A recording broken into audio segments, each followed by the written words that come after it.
first vehicle and first rock crawler from Axial was the AX10 Scorpion. Now, a lot has changed in rock crawling, and even more has changed for Axial over the years. And their latest vehicle is the Ridgecrest.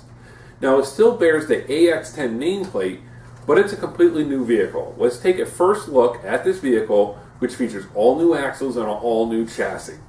The body is a somewhat futuristic two-door SUV style body that comes, of course, pre-painted with all the decals applied.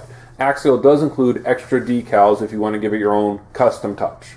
A twin vertical plate design is still used, but gone are the aluminum side plates, and in its place are two plastic tube style plates. These actually offer a little bit more adjustability than the original aluminum plates that Axial was using on the AX10.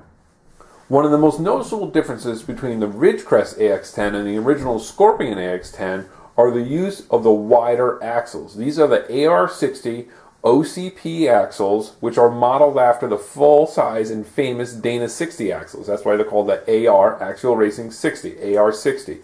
The OCP stands for off-center pumpkin, which is this pumpkin in the center, which is off-center. It's not centered as in the previous axles. This is far more scale looking.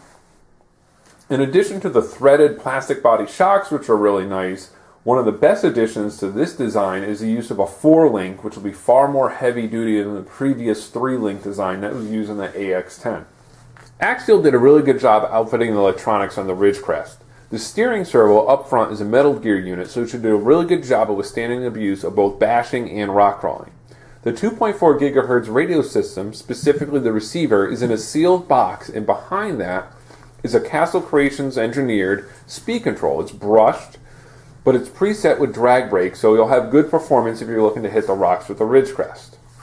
The motor is a sealed can, relatively no-frills motor, but it's a 20 turn, so it should be able to deliver a good amount of speed, really take advantage of the wide stance of the Ridgecrest.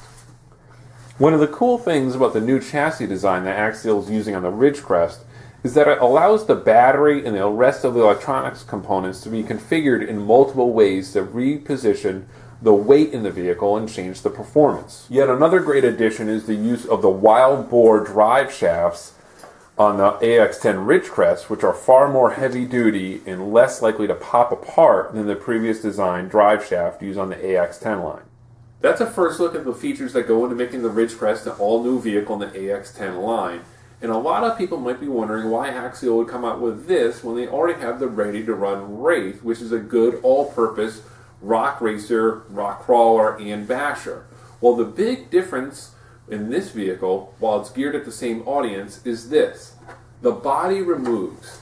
Unlike the Wraith, which is a little bit more difficult to make unique or customized to make it your own, the Ridgecrest, with one quick change, you can completely change the look of the vehicle by putting a new body on it. That's what separates, or the main difference, I think, between the existing Wraith RTR and the Ridgecrest.